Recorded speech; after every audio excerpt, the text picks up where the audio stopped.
Range level से अगर uric acid regular आपका बढ़ रहा है तो वो आपको गॉट, आर्थराइटिस और किडनी फेलियर कर सकता है। जी हाँ, बिल्कुल सही सुन रहे हैं आप। मैं डॉक्टर अमरजीत सिंह पहले भी आपको यूरिक एसिड के बारे में कुछ वीडियो दे चुका हूँ। तो आज हम बात करेंगे कि क्यों बढ़ता है यूरिक एसिड और इसको कैसे डाइट के थ्रू और लाइफस्टाइल को चेंज करके हम रोक सकते हैं। सबसे पहले तो इस वीडियो को देखने से पहले आप सब्सक्राइब कर दें या फिर आप नोटिफिकेशन को बटन को आप ऑन कर दें ताकि मेरी आने वाली वीडियो आपके हेल्थ के लिए बेटर आपको बता सकूं मैं। तो दोस्तों, यूरिक एसिड क्यों बढ़ता है? देखिए, बॉडी के अंदर प्यूरिन जब ब्रेक डाउन होते हैं उसका एंड प्रोडक्ट है यूरिक एसिड। यूरिक एसिड जब हमारी बॉडी के अंदर बढ़ेगा तो वो हमारे ब्लड के अंदर, वैसे तो यूरिक एसिड हमारे ब्लड के अंदर ही होता है, लेकिन उसकी रेंज जब बढ़ जाती है, जो रेंज हमारी होती है ब्लड की, जो हमारी रिपोर्ट्स की, तो उसकी रेंज के बढ़ने के साथ साथ ही हमें प्रॉब्लम्स आनी शुरू होती हैं, जॉइंट्स में पेन होना। वो कैसे होता है? सबसे पहले तो आप समझें कि यूरिक एसिड बनता कैसे है। यूरिक एसिड बनता है जब आप रिच प्योरिन फूड्स ले रहे हैं। रिच प्योरिन फूड्स क्या हैं? जैसे कि अल्कोहल अगर आप लेते हो, या अल्कोहल आप नहीं भी लेते हो तो अल्कोहल के अलावा आप पैक्ड फूड लेते हो, आप जूसेस, ऐसे पैक्ड जूसेस पीते हो जो कि फ्रेश नहीं है, तो तब आपका यूरिक एसिड जो है वो बढ़ता है। कैसे बढ़ता है? जैसे मैंने पहले भी बताया है कि मेटाबॉलिज्म का जब ब्रेकडाउन, प्यूरिन मेटाबॉलिज्म का जब ब्रेकडाउन होता है तो उसका एंड प्रोडक्ट है आपका जो केमिकल है यूरिक एसिड। तो यूरिक एसिड जो है हमारी बॉडी के अंदर डेली बनता है और डेली यूरिन के थ्रू हमारे बाहर जाता है।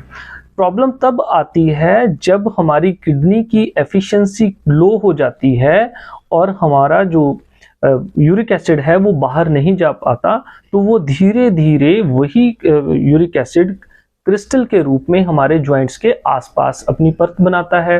तो धीरे धीरे फिर वहाँ पर इन्फ्लेमेशन प्रॉब्लम होती है, जलन होती है, या आपको प्रॉब्लम होती है, बहुत ज़्यादा पेन होती है। तो इसको रोकने के लिए हमें सबसे पहले रोकना चाहिए हाई प्यूरिन फूड्स को। जैसे हम ज़्यादा जंक फूड खाते हैं या हम बहुत ज़्यादा अल्कोहल ले रहे हैं, उसको बंद कर दीजिए। कुछ लोग बियर पीते हैं, कुछ लोग मेरे पास आते हैं, कहते हैं डॉक्टर साहब मैं तो हार्ड अल्कोहल नहीं लेता हूँ, मैं सिंपल बियर पीता हूँ। तो भाई, बियर पीने से भी आपका यूरिक एसिड अप की ओर जा सकता है। दूसरा, आप पैक्ड फूड कहते हैं, उसके ऊपर तो लिखा होता है कि फ्रेश जूसेस, लेकिन वो असली में आपके प्यूरिन को बढ़ावा दे रहे हैं और आपके अंदर यूरिक एसिड की मात्रा जो है वो बढ़ रही है। तो आपको अवॉइड करना चाहिए इन सबको। दूसरी बात, हम तो सिंपल भोजन करते हैं, कुछ लोग ऐसा भी कहते हैं, तो सिंपल भोजन में बोलते हैं हम तो दाल चावल खाते हैं। तो जो व्हाइट राइस आप खा रहे हो वो भी आपके यूरिक एसिड को बढ़ाने का काम करते हैं। तो कोशिश कीजिए, अगर व्हाइट राइस की जगह आप ब्राउन राइस खाएंगे तो उसमें विटामिन्स और मिनरल्स की मात्रा ज़्यादा है जो आपके यूरिक एसिड को कम करेगी। इवन आपके शुगर लेवल को भी अगर बहुत ज़्यादा बढ़ रहा है तो वो कम करेगी। ज़्यादातर देखने में ये भी आया है आज के लाइफस्टाइल में, जो अब हम जो देख रहे हैं, हमारे पास जो पेशेंट आते हैं उनमें ओबिसिटी की मात्रा बहुत ज़्यादा बढ़ रही है, शुगर लेवल की मात्रा बहुत ज़्यादा बढ़ रही है। ऐसे पेशेंट बहुत ज़्यादा बढ़ रहे हैं। इसका एक बड़ा कारण ये भी है कि यूरिक एसिड ये भी कारणों के कारण बढ़ता है। जैसे कि यूरिक एसिड बढ़ने का मेन कारण शुगर और ओबिसिटी है। तो बहुत सारे रिसर्चेज में ऐसा पाया गया है कि जहाँ पर ओबिसिटी और शुगर लेवल, डायबिटिक पेशेंट ज़्यादा हैं, उनमें भी 80% लोगों को यूरिक एसिड की प्रॉब्लम है। फिर धीरे धीरे वो चेंज होकर गॉट और आर्थराइटिस की ओर बढ़ती है। कई बार बहुत सारे केसेस में आपने देखा होगा कि यूरिक एसिड बढ़ रहा है, बर्न बढ़ रहा है, यूरिया बढ़ रहा है, तो किडनी फेलियर की ओर भी ऐसे पेशेंट जाते हैं। तो कोशिश कीजिए आप हाई प्यूरिन फूड को अवॉइड कीजिए, उसकी जगह पर आप फ्रेश फ्रूट्स खाएं, पानी की मात्रा को बढ़ा दें। अच्छा, बहुत सारे लोगों की ये एक धारणा है कि जहाँ पेन हो रही है वहाँ पर हम हॉट मसाज कर लें। नहीं, यूरिक एसिड में आपने ऐसा नहीं करना है। आपने क्या करना है, आइस क्यूब लीजिए किसी कपड़े में या किसी चीज़ में, कॉटन के कपड़े में, तो उसको कोशिश कीजिए आप वहाँ पे रब कीजिए जहाँ पर आपको जलन हो रही है, जहाँ आपको पेन हो रही है। दूसरी बात, आप कुछ एक्सरसाइज को कीजिए। एक्सरसाइज ऐसी होनी चाहिए जो आपके डाइजेशन सिस्टम को बेस्ट रखे, जैसे कि सूर्य नमस्कार हम बोलते हैं। चलिए सूर्य नमस्कार आपसे नहीं हो रहा तो लाइट एक्सरसाइज है। लेट कर 4 से 5 ऐसी एक्सरसाइज हैं, जैसे आप उल्टा लेटे हो, उल्टा लेट कर एड़ियाँ हिप के ऊपर आप जब करोगे तो आपका सीधा इफेक्ट आपके टमी के ऊपर जाएगा।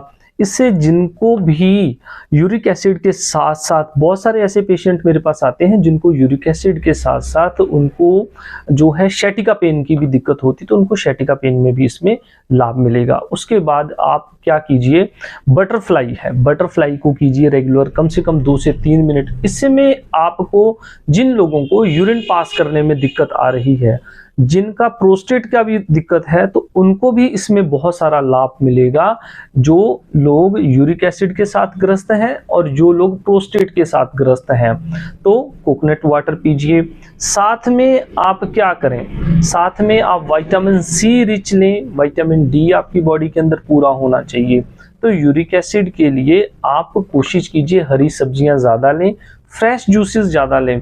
सर्दियां हैं तो गाजर का जूस आ जाता है, तो गाजर के जूस में थोड़ा सा आप जिंजर और आंवला, इन दोनों की मात्रा, नमक नहीं इसमें डालना है, इन दोनों की मात्रा को आप लें और इसका एक जूस का गिलास सुबह, एक शाम को आप पीजिए।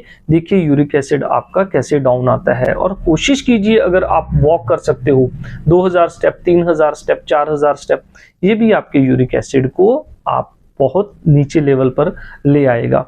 तो आपका हाई लेवल यूरिक एसिड में आप डाइट क्या लें, आप नट्स लेना स्टार्ट करें, जैसे ऑलमंड है, फ्लैक्स सीड्स हैं, वॉलनट है, इनको आप अपनी डाइटरी में ऐड कीजिए। 2 टीस्पून आप कम से कम ये नट्स हैं अगर आप डेली लेते हो, तो ये आपके शुगर लेवल को भी जो है वो मेंटेन करता है। तो क्योंकि यूरिक एसिड में बहुत सारे लोगों का जो है शुगर लेवल जो है अप होता है, तो उनको यूरिक एसिड की भी दिक्कत होती है। तो आप डाइट में अपने नट्स को जरूर ऐड करें। ब्राउन राइस, जैसे मैंने बताया है, ब्राउन राइस को जरूर ऐड करें, तो आपको इसमें काफ़ी हेल्प मिलेगी। चेंज लाइफस्टाइल आपके यूरिक एसिड को क्योर कर सकता है। अगर मेरी वीडियो पसंद आई है तो जरूर शेयर कीजिए, और इसको अगर आप, जो मैंने चीज़ें बताई हैं, अगर आप इन सब के ऊपर चल रहे हो तो कमेंट बॉक्स में लिखिए। आपको जो भी प्रॉब्लम्स और आएंगी उसके लिए मैं आपको, डॉक्टर अमरजीत सिंह, आपको बिल्कुल बताऊंगा कि आपको और आगे क्या करना चाहिए। Thank you.